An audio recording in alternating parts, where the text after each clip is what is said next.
Kick the tires and light the fires. Do it.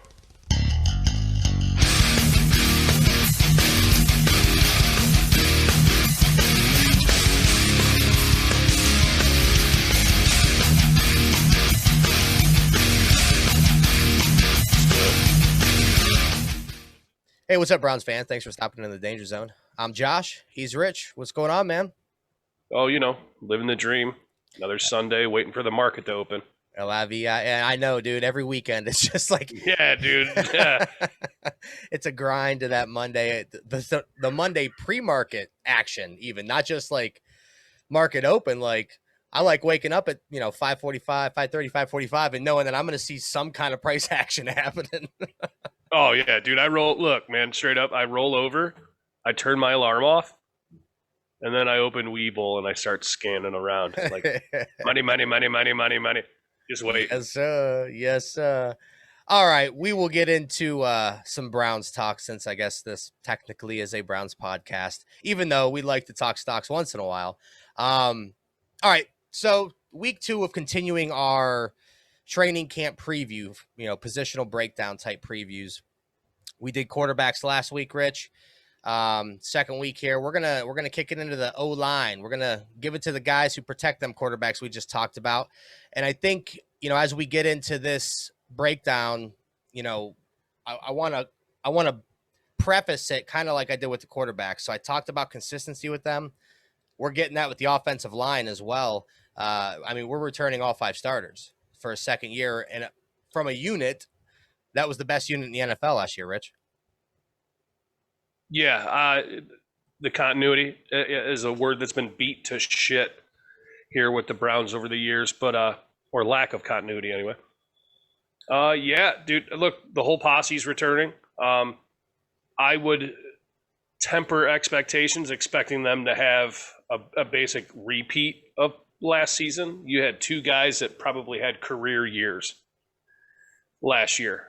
That's not to say they aren't going to be good, but let's not set the bar so high where Nick Chubb's running for 1,800 yards and Baker's throwing for 6,000 and Baker's not going to get touched, yada, yada, yada. But all the pieces are there, man. Nothing's changed.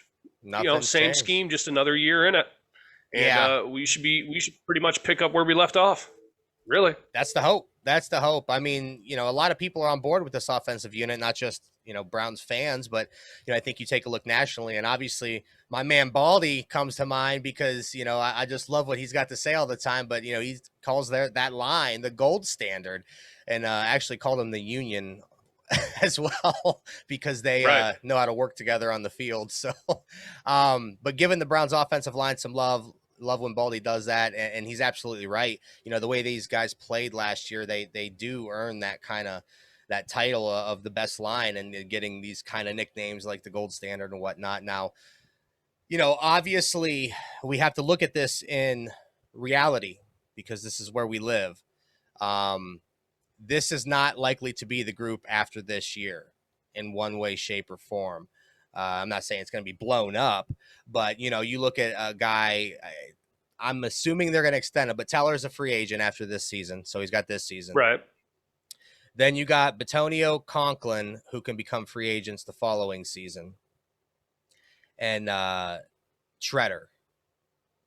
Now, we talked about Treader and where he stands with the team, and I think we're both in agreement. I think he's probably going to be the odd man out. I'd like to see a extension come through for Teller, but I guess the point I'm making here, Rich, is I think we should prepare ourselves as fans, obviously being rational, to understand that you're likely to see probably 3 of the main guys remain. Maybe that. Yeah, fourth. It's be tough, man, with that 4th, but it's going to change up a little bit after this season. Is all I'm saying. Yeah, I mean, look, you got to think that Teller's going to get a deal. You'd like to think that Bitonio, for the the organization, would show him a little bit of love, keep him around. You know what I mean? Give him another extension. Right. Treader's fucking gone. We all know old Jedrick Wills over there. He's here for a while. I could see Conklin maybe taking another he signed a 3, maybe 4 year deal, I think it was, or 3. Either way, I could see Yeah. him taking, if we're successful, and we're continuing on that upward trend, I could see him taking another deal. But even if we don't down the road, it doesn't mean that the ship is sinking. Kansas City just ditched both their tackles in the offseason. Yeah. And kind of retooled on the fly. I'm not overly worried about it. You have a guy like Bill Callahan floating around over here. Yep. As much as I'd You like to sure hold on do. to him for a long time, I hope he stays for a good bit of time. I think he's old enough now to where I think he likes coaching offensive line, and that's what he's going to do. Like, he don't want to move up. I don't know. I think it's his comfort zone, and I think that's going to bode well for the Browns because he could stick around for quite a long time. Yeah, look, let's hope that he doesn't have head coach or OC aspirations. Yeah. aspirations after his first run through with it. Yeah, I mean, we even got depth. You know what I mean? Like, I'm not really overly concerned. We drafted James Hudson. Drew Forbes will be back this year. He opted out. Nick Harris, we saw a little bit of him. Yeah. Michael Dunn, Chris Hubbard, who's our swing guy. Blake, we signed that a guy named Blake. The guy named Blake.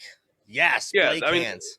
Well, there's a bunch of bodies. What this plays to, Rich, is exactly the next part of this I wanted to talk about. And that is, I brought up, accepting that this thing's going to look different in a couple years, likely. Not completely different, but there's going to be some different pieces of, might be a big name here that's not here at that time.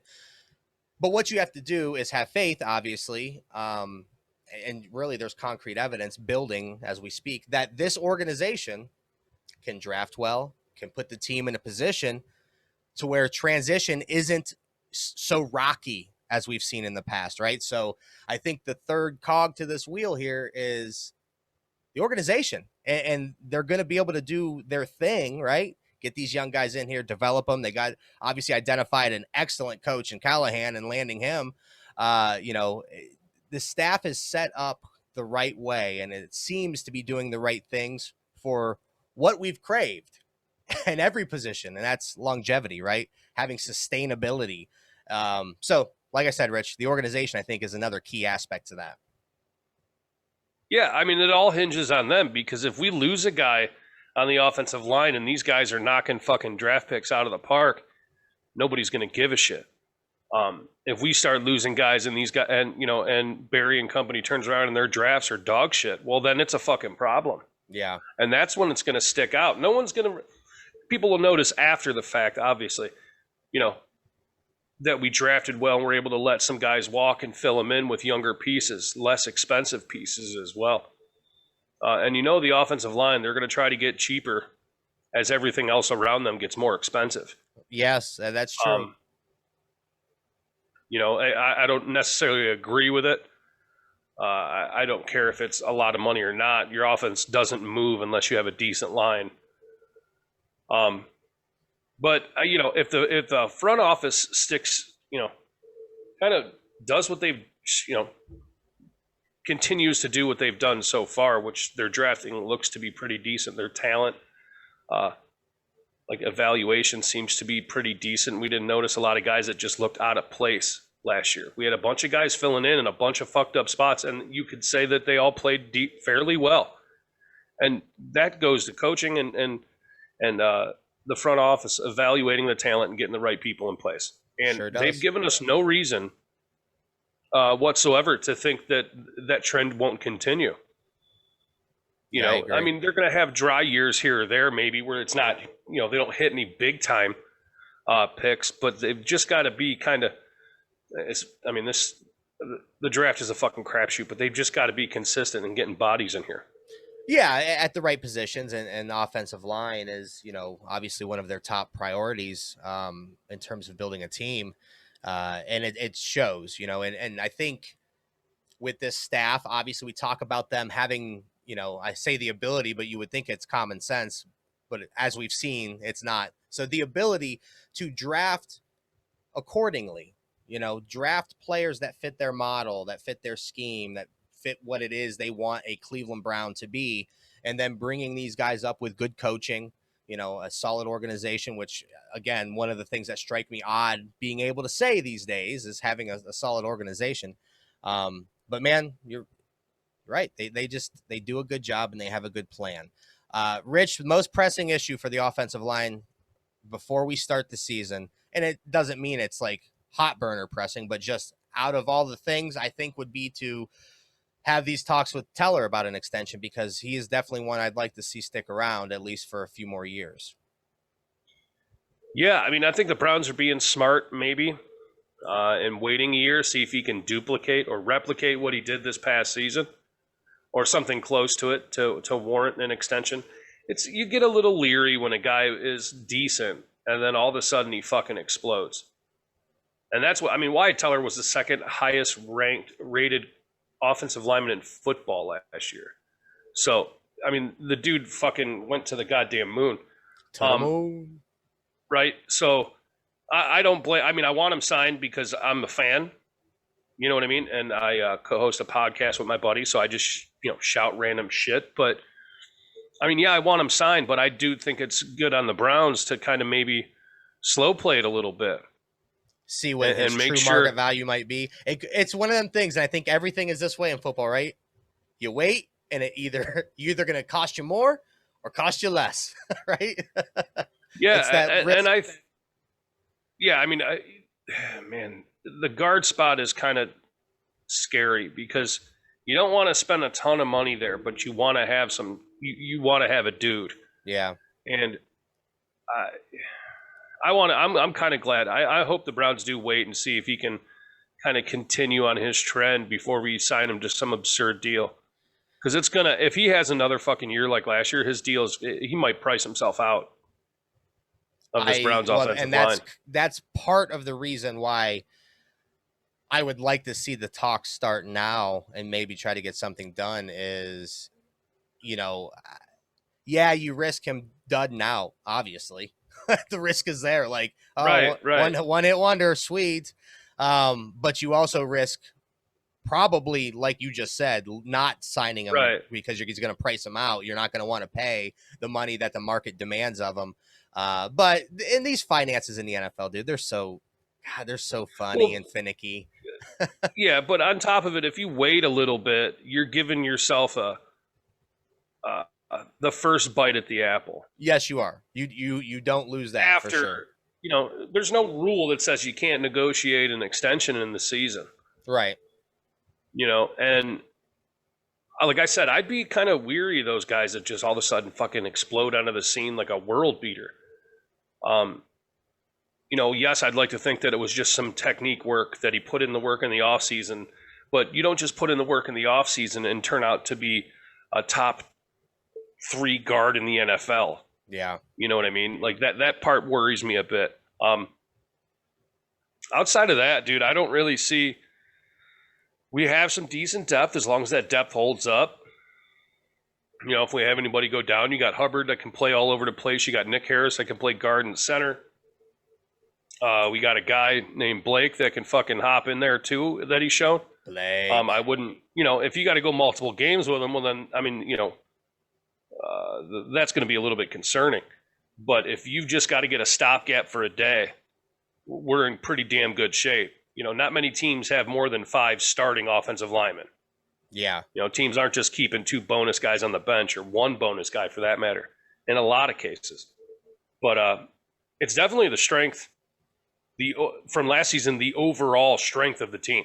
Yeah. The strongest unit on the football field at any given time.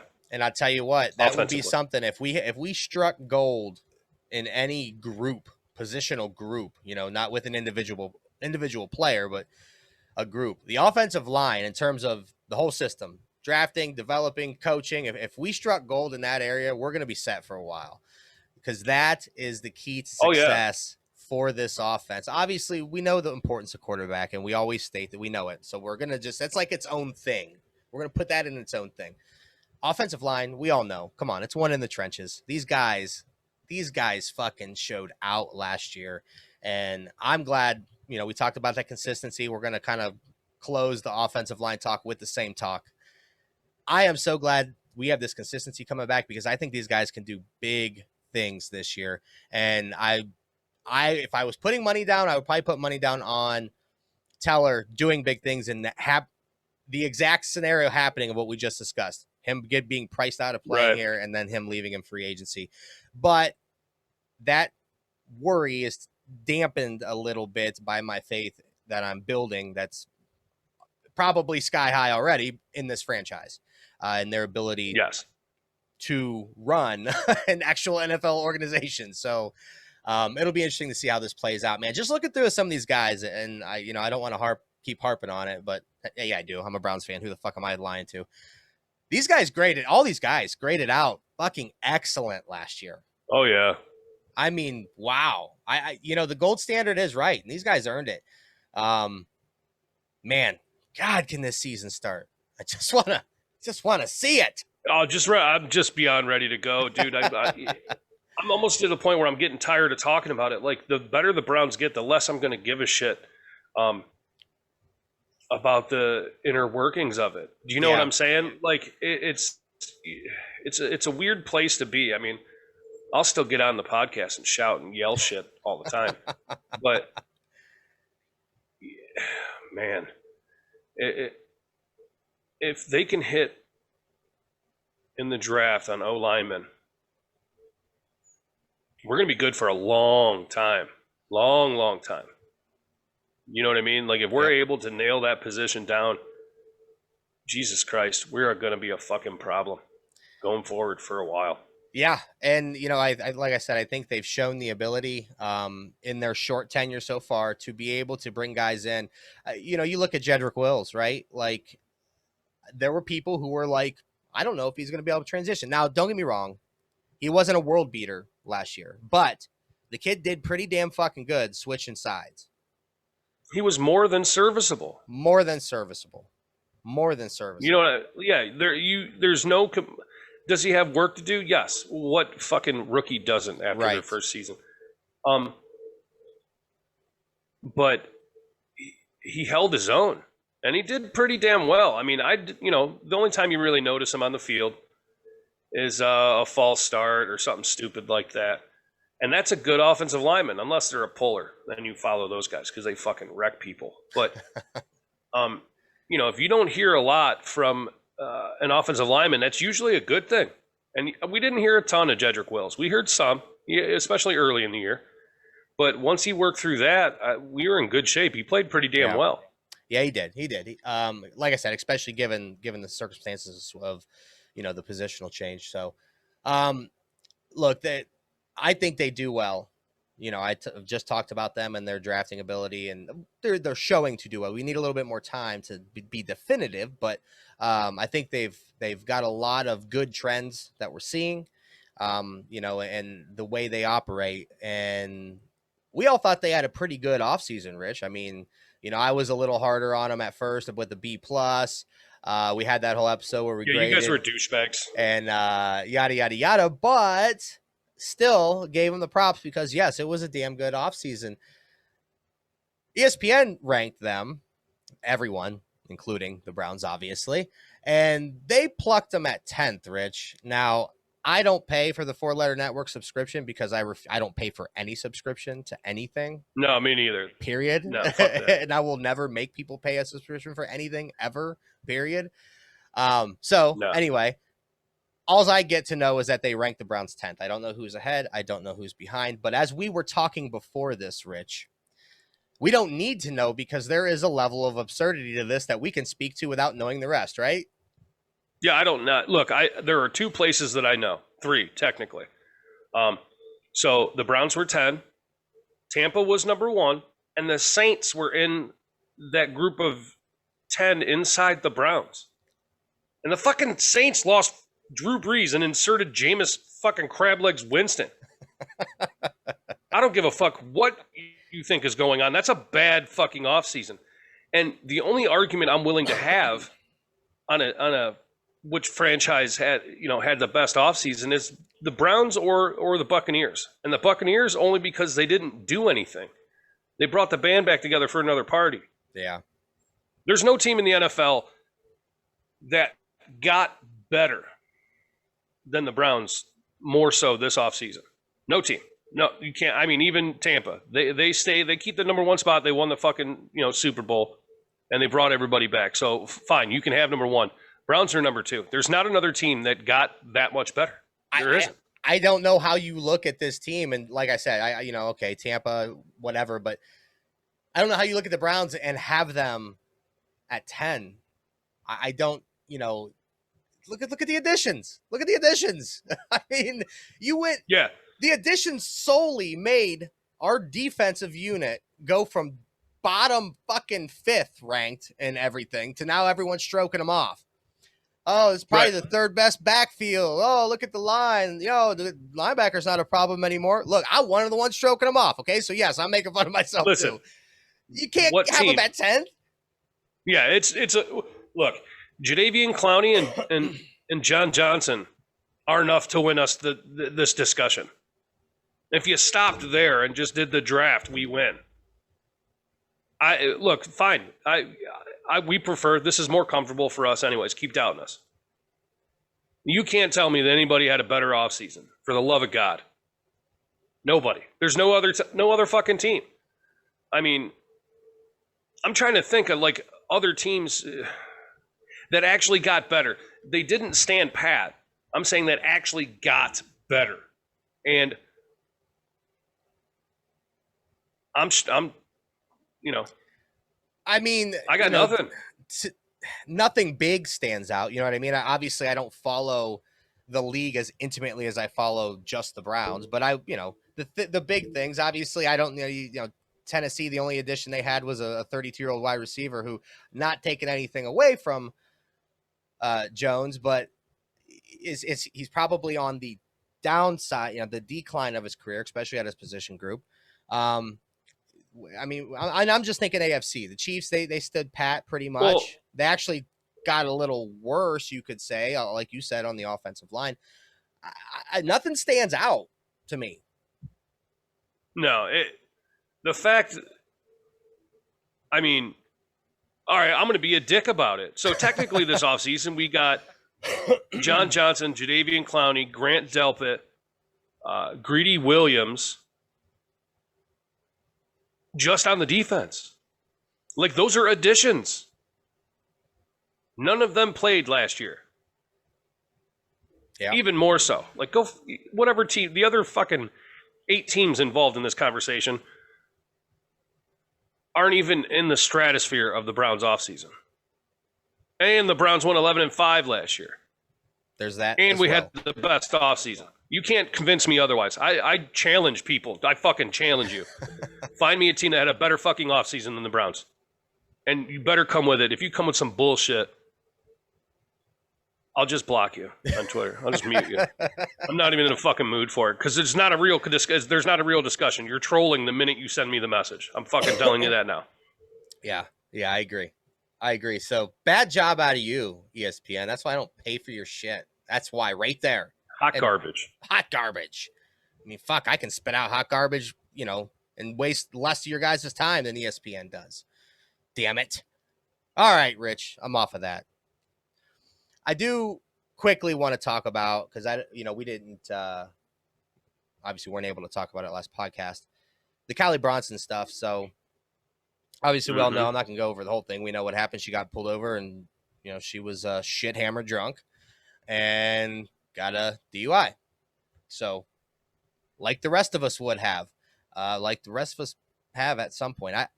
I can't knock her for doing that, even though it's a horrible decision. But like I talked with you about, Rich, you deserve what you get. Like you can't. If that were me and I was out there, as soon as I got pulled over and got DUI, I'd be like, yeah, you dumbass, you deserved it. What, you were fucking hammered. What were you doing? Yeah, bombed. Fucking bombed. She was fucking trashed out driving around. I told you that I like that I seen a lot of the fans kind of, holding their feet to the fire over it. Kind of not being complete jerks, but letting her know, like, look, you don't get a free pass because, you're breaking ground with your, with your career and stuff like this. That's great. But you don't get a free pass. We're still going to hold your feet to the fire over this. Yeah. So, you don't get a free pass when you're fighting the good fight for equality. Right. and then expect to get a freebie out of it. That just defeats the purpose. I did see some of the fan bases like, we want her fired, and these are the same fucking guys that were jerking off Josh Gordon for that 12th fucking time every year. Nobody deserves to get fired for an outside the workplace mistake, you know, that a life wasn't taken or something along those lines. Like, it's got to be a little more serious than that. For me, you know, lay the smack down. I mean, the girl needs a wake up call. I mean, she was like 3 or 4 times the legal limit. She was bombed. Yeah. I mean, bombed. And also, now this is reckless as fuck speculation, but I don't really give a shit. I did see some rumblings going around on Twitter that she was out partying with the girl gang of Cleveland Twitter. I don't know if that's true or not. Reckless speculation, but oh, it's reckless as fuck. Like, I'm just throwing it out there. Like, I mean, it did seem like they were a little more quiet this week than normal since that happened. Like, I haven't seen them on Twitter as much. Maybe that's just me. I'm not paying attention. But I did see a couple of things about it. That would just be ironic as fuck if that were the case. Like, you broads let her drive home, fucking trashed, and you guys were all hanging out. Like, we don't let our buddies do that, especially in our advanced age. Like, we're a little more intelligent about it now. You got to be better than that, man. You got to be better than that. Yeah, it's just situational awareness, right? I talk about it all the time, and I hold myself to that same standard. And sometimes I let myself down. Most of the time, I don't. But got to be. We fair. all have our instances. We all have our fucking colossal mistakes. Yeah. You know what I mean? Yeah. I mean, you and I have both made some fuckery about. I've made enough for probably, at least 20 of the people listening right now. So. Yeah, no shit, right? No joke. All right, man. That's all the Brown stuff I got for today. Did you concoct a fuck, marry, kill? I did, dude. All right. You ready?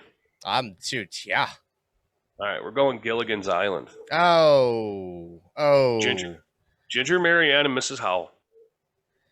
Well, I'm going to tell you right now, the Mary's going to be with Marianne.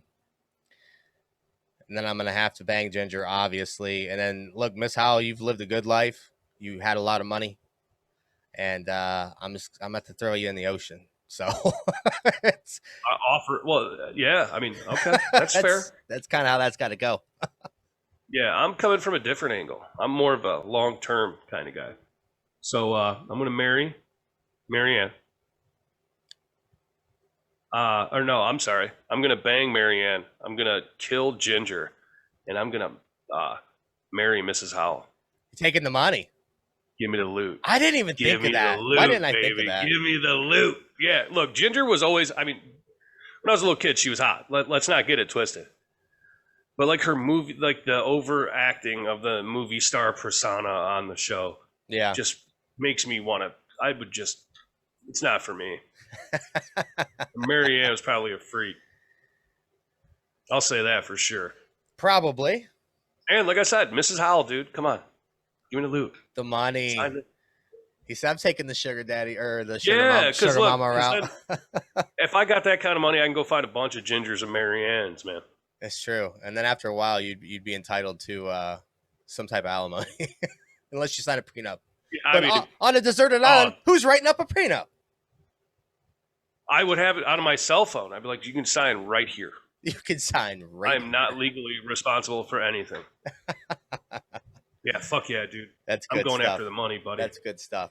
Hey, speaking of other good stuff, this is where I tell you guys to don't forget, I should say, to go to mark1sports.com and check out the content we have for you there with your CLE Tribecast, your Ultimate Warriors podcast, the Mark 1 show, and your daily fantasy sports. You're going to get all that stuff there, so go check it out, www.mark1sports.com. Hit up the store while you're there. Obviously, Danger Zone's there as well. So good stuff. Go over there, check it out.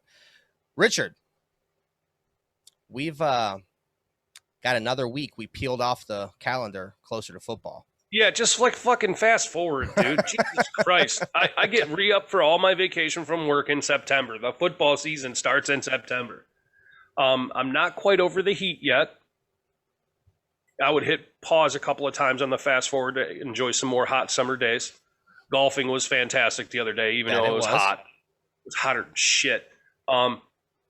Yeah, let's fucking go, man. Let's go. Get this shit here. I want to stomp into the fucking stadium like a madman and just have no voice left for at least a week.